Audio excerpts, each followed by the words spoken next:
Thanks, and welcome everyone to Act 4 of today's FutureNet event. We're going to focus on this missing piece of this equation, the people side of digital transformation and making digital transformation live up to its promise of what it's going to bring to the business. It's often overlooked. You heard a lot about technology, you heard a lot about products and really cool new things. Everything tends to get back to the people, and I'm going to skew a little old on you here. I'm going to go back 200 years to in the early 1800s when Portland cement was first invented by somebody, and they were able to pour and quickly create rigid structures.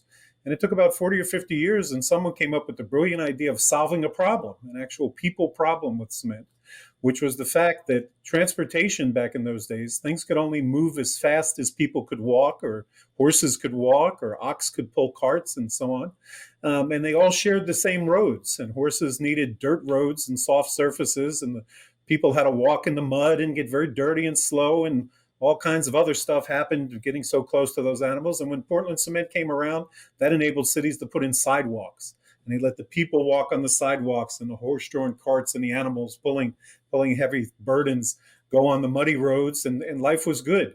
Well, then let's flash forward back to 2001. The Segway was introduced, and this was going to revolutionize. This was going to transform the way people moved and the way goods moved around, change cities, change highway design. If you remember, the Segway was that kind of two-wheeled lawnmower you could ride around on, and the postman would use it. It was going to change everything. But what they sort of forgot was the sidewalks were for people moving slowly, and the roads were for cars moving really, really quickly. And we didn't just let people walk on the roads. We put them in very safety-intensive metal boxes we called cars and trucks and airbags and collision control and all kinds of things that keep the people safe if they had to move at high speeds.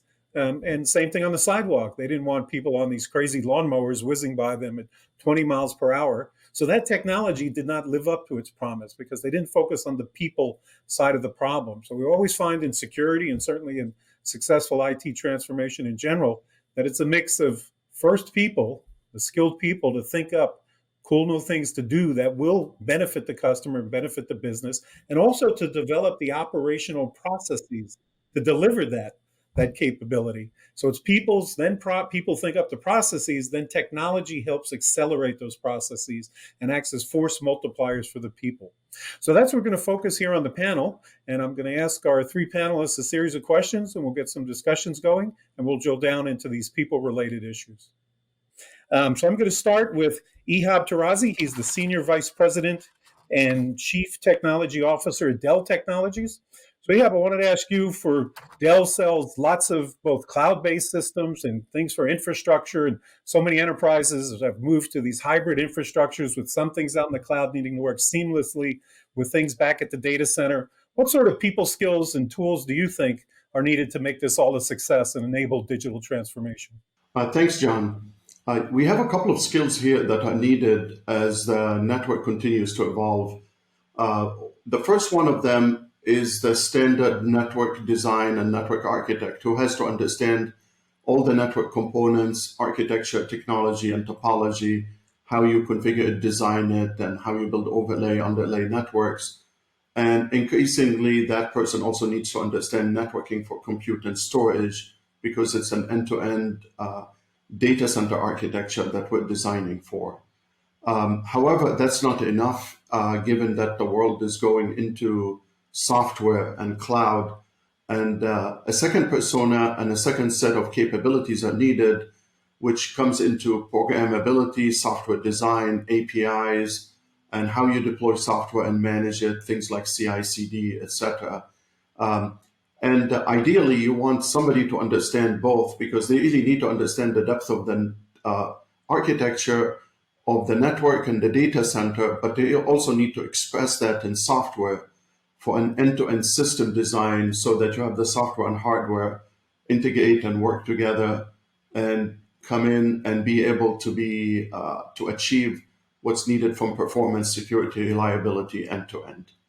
We're going to move on to our next panelist. Edet Nkposong is the Network Engineering Manager at Microsoft Azure. His actual title is Principal Network Engineering Manager, Microsoft Azure Networking.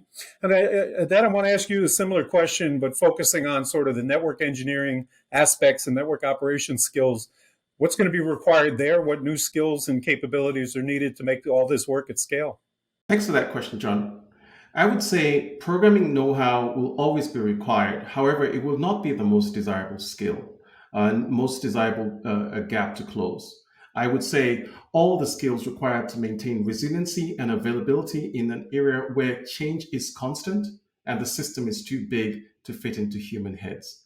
We will require testing, data modeling, and static formal verification skills, especially in an era where we need to ensure that the customers do not notice any loss of availability as the system increases in scale and complexity.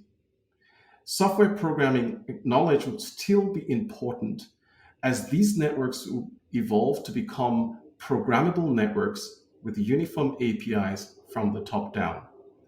Engineers will also have access to increasing amounts of data. So they need to be able to study the data, characterize the data, and learn from it, and continue to iterate. So I would say all the disciplines, from physics to mathematics to economics and everything in between, machine learning and AI will also become increasingly prevalent thanks to the cloud. The engineers will be able to take advantage of these advances as the offerings become more prevalent. So that when we were talking on the lead up to this, you mentioned you thought site reliability engineering, or SRE, was really a key skill of the future. Could you explain that? I have a number of answers to your question. I think that there's a skills gap. We are in the fourth industrial revolution, and part of the evolution, like any other revolution that we've had, has been training involved, right? So enterprises will need to train and develop existing engineers. They will, of course, hire new engineers with these skills. So things like machine learning, access to advances in artificial intelligence will be provided by the cloud providers. But enterprises will need to train and develop existing employees to take advantage of those advances, right? And there are a number of ways that we can actually do it, right? One is, adopting that growth mindset. As I said, we're adopting that lifelong learning for the employees. The second thing that they can actually do is by hiring and training data scientists, which they will embed and infuse their organizations with. We've also talked about, if they have subject matter experts that are trained in one discipline and they need to understand or more about the data, they can actually give them machine learning training. And those are two ways of infusing or developing that expertise within their organization. And then the other thing I actually talked about is, kind of like consistency, right? If we, what do cloud providers need to do to help these enterprises? One thing I talked about was adopting open source. If we adopt open source, it'll give any enterprise that is involved or requires reskilling a greater return on investment because they'll have consistency from one cloud to the other, right? And I also talk about, enterprises, if they actually have these design patterns and, they can actually publish those, it enables those training to leverage these capabilities in the cloud to get a greater ROI on that training and knowledge growth. Let's move on to our third panelist and get another viewpoint here. Tara Hernandez is the Senior Engineering Manager at Google's Cloud Platform part of the organization. And Tara, I want to throw the same question to you, a little more towards the app dev side of the equation. What types of skills are going to be needed and people qualities in order to succeed in applications that are going to work across these new environments and meet all these expectations? Yeah, it's a great question. Thanks, John. I think the key thing that we want to think about as organizationally, sort of the legacy aspect, you would have your data center, you would have operations engineers that would be creating your firewall boundaries, and the application development could be very freeform behind that. And I think as we see organizations modernizing into cloud platforms, there's a lot of sins that are now being exposed perhaps in the original architecture. These huge monolithic applications, these big data stores, very clunky. You can make them work really well when you control the entire environment, but they don't scale well into ephemeral resourcing and stateless types of data manipulations. And so I think organizationally speaking, it's not so much that I feel that you want all of your software developers to have a deep knowledge of networking, but that the organization as a whole understands what networking means to software architecture and how you are going to implement or re-implement your applications in order to be able to leverage the benefits of a cloud networking model. And increasingly, how to create a development infrastructure and a software development lifecycle that creates what I call guardrails to allow the developers to have a well-understood ecosystem that will protect them from making the kind of mistakes that would be really unfortunate to go to production. You no longer get to rely on firewall rules for networking and security. Now we actually have to have much more stringent and reviewable policies around how to make your endpoints, whatever they are, available to the broader world. So I think it's organizationally, the DevOps philosophy is one I really like, and it is about how fast can you go and how much can you expose in order to increase your overall organizational velocity. But you also still want to recognize that different parts of the organization are going to be specialists and domain experts in those areas. And the DevOps philosophy says, how can you enable those people to be able to work together in the most productive and efficient way to create that software development lifecycle that's going to be really fast, super secure, and scale up and down as the needs of your business changes from a day-to-day basis. So how does Google see the developers getting those skills to define guardrails and recognize guardrails versus building cars with souped up engines that'll go flying off at the road at the first curve? Well, Google, we like to write a lot of things. There's the SRE book that talks a little bit about this. And then there's always, as a platform provider organization, trying to improve the accessibility of cloud networking products in order to make them be a little bit less black magic. First time I looked at a Juniper network routing table, I got very scared and felt like I needed to find a chicken or something to how do I make this work? And now it's just a matter of understanding, you go into the console and what sorts of things should you do or not do.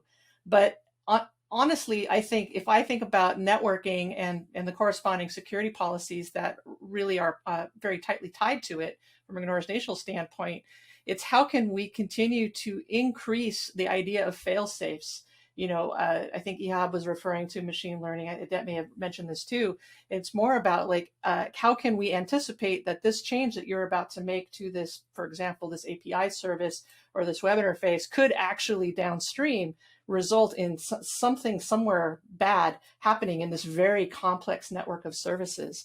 And that's something that I don't think that we want to have to expose too much to the application developers. That's not something that's not something they should have to focus on, right? So we need to create these tools that would allow your production operators to work with the application developers to understand where is the boundary between what you need to do from an application architecture standpoint in order to best leverage the services that your hosting platform provides.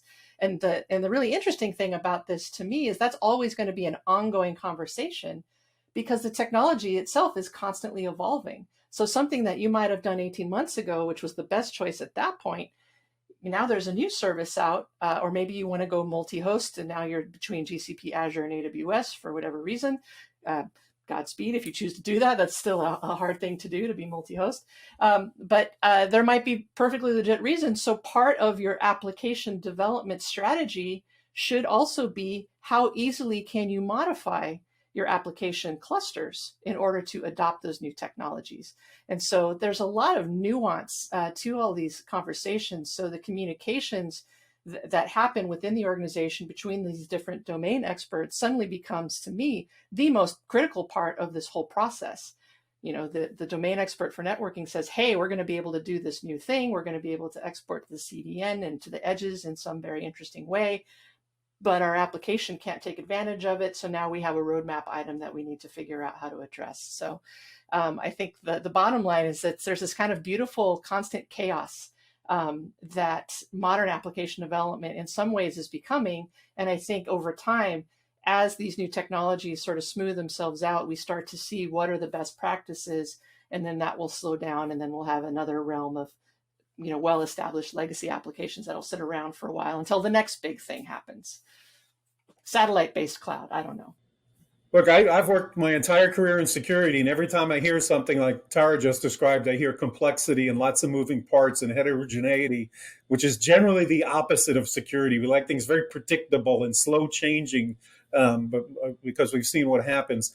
So let me toss this to Ihab, and then we'll ask the others to weigh in. You mentioned tools, particularly Ihab, in your response to my first question. Where are these tools coming from? Do they exist, or do we need new tools developed to enable all this communication and visibility and management of all this complexity? Great question, John. The tools are really important. It is the most critical part of the deployment these days for this mixed model between traditional networking and software. And it's where most of the industry innovation is taking place right now. There are two layers or components to these tools today. The first tool is about telemetry, because you have this mixed model that is complex, that includes being able to pull telemetry out of silicon chips, out of switches, out of software stacks, components, operating systems, things like smart NICs, and the ability to pull uniform telemetry that is consistent and can be correlated end to end across the whole system is one area where the whole industry is evolving, and that's a critical base component.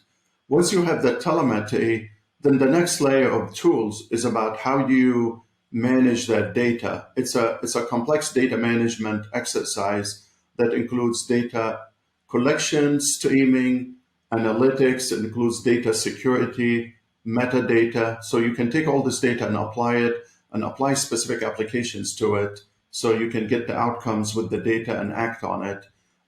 Two good examples here is what's happening with 5G now. To be able to do network slicing, you need to be able to pull the telemetry and then apply, network slicing and AI.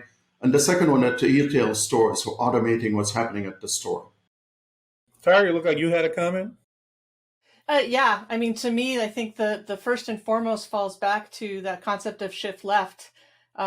Shifting left, how can we get the production environment, security policy, networking configurations as close to the developer as possible, so that we essentially are creating a test framework that tells us when we're going outside of what is acceptable.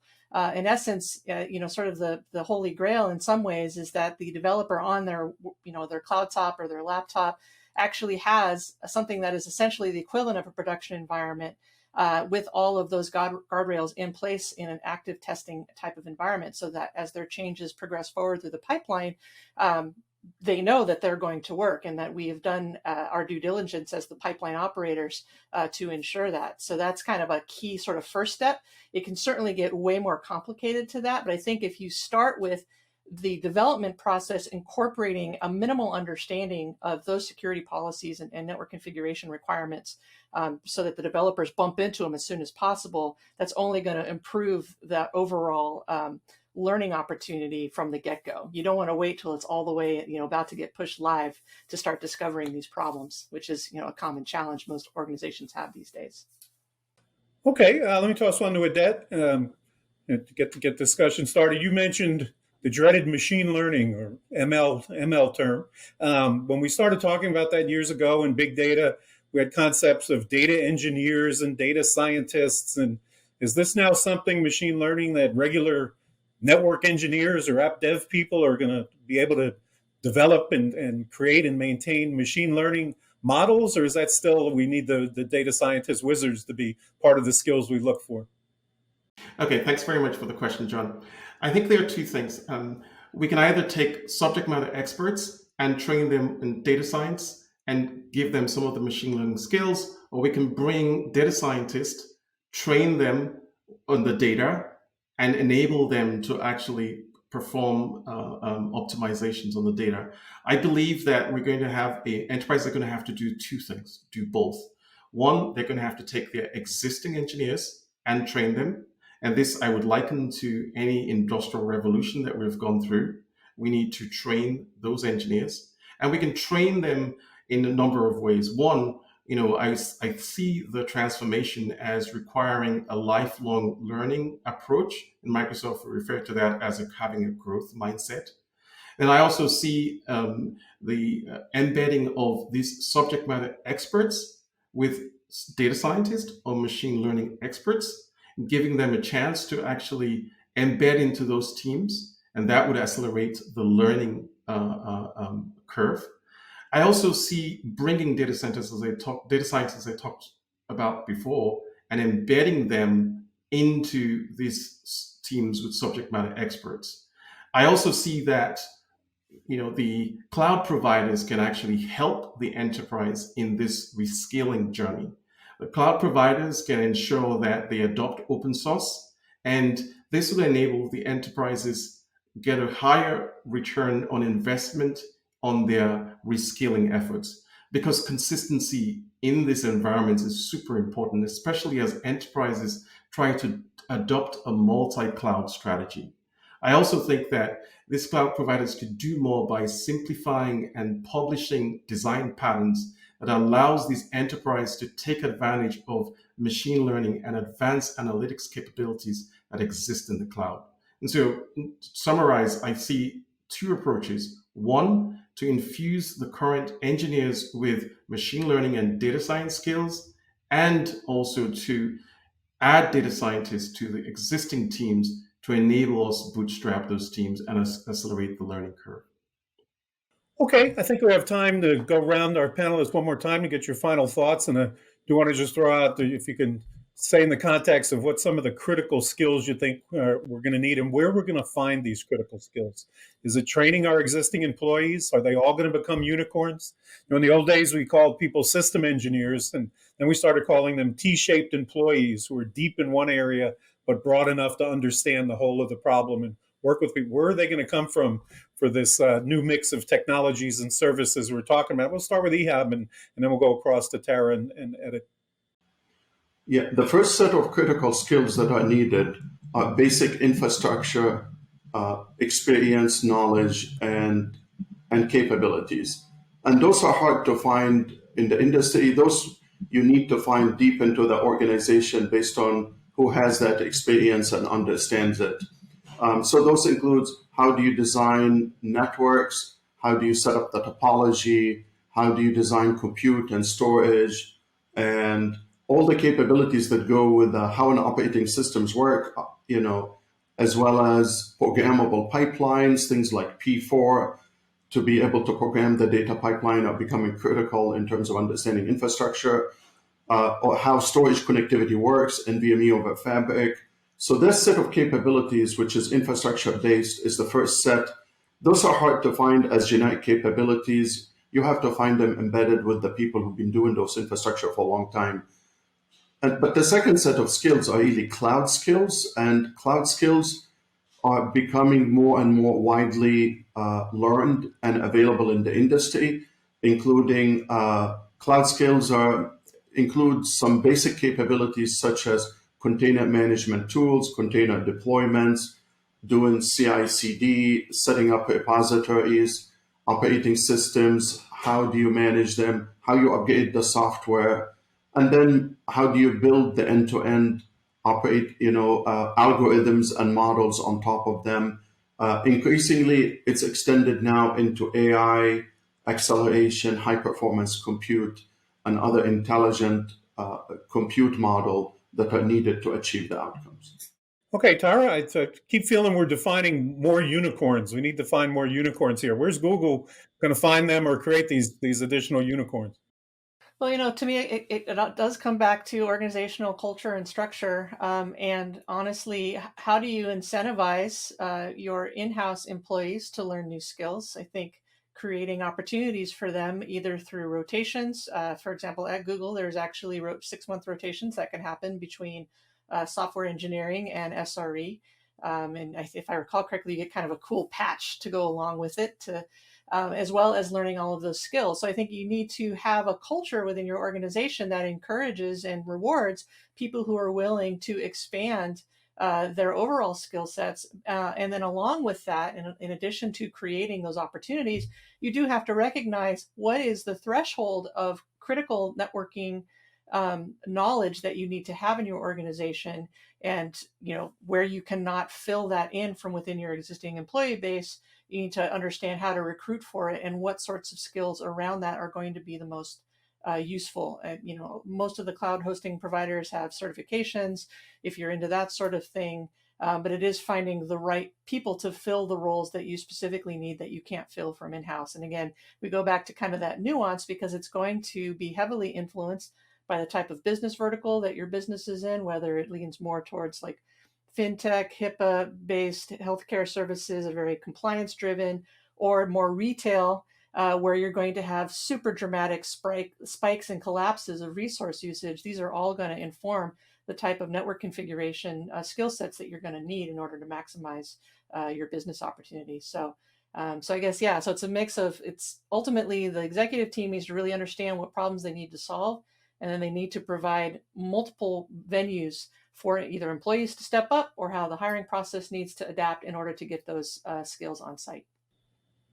So, Edet, it strikes me that Microsoft's had to make this transition as the revenue switch from selling applications and operating systems to dominantly selling cloud services. How have you built up the skills to be able to run your own infrastructure to be able to do these type of things we're talking about? Okay, that's a very good question. I think as a network engineer, one of the things that you need to do is take a critical look at, I'd say the requirements of the future network. I would start with the future network because that would help define what skills you need to go and acquire. I mean, the future network will become more programmable, with safety guarantees, right? And it'll become what I call a closed loop autonomous network. And so you need those critical skills for data modeling, for testing, and looking at resiliency, especially as we interconnect enterprises to multiple different clouds. The key thing would be availability. One of the things you might want to do is, identify if you have any data modeling skills, identify if you have any machine learning skills. There are a number of courses that a network engineer can actually take. And, like I'd say, by critically looking internally at some of the problem spaces, you would find that a number of enterprises have already hired data scientists. I think network engineers could work alongside, close to data scientists, especially as they try to provide subject matter expertise into interpretation of network issues. They can also pick up the skills from data science. Within Microsoft, for example, we created a big data database called Custo, where we push all our telemetry data. And one of the things we've found is by providing that telemetry data in one place, engineers can actually then learn to do data correlation. So they begin to make that transition on the road to what we call the closed loop autonomous networks, or infuse themselves with new skills by solving, I'd say, common problems that they had before. Whereas in the past, they would have gone to, I'd say, multi-vendor devices to pull data. They can actually go to this central database. They can actually learn or acquire SQL-like skills to run correlation on massive data sets. And so what we find is that the network engineers themselves begin to ask for additional sources of telemetry that they can use to correlate, to try and do fault localization and solve common problems. With that, we're just about out of time. I'd like to thank our panelists, Ihab, Tara, and Edet, for their expertise and helping us get some clarity and visibility into the key issues of the people side of the equation here. With that, and also thank our audience for attending, and I hope you got value out of this session.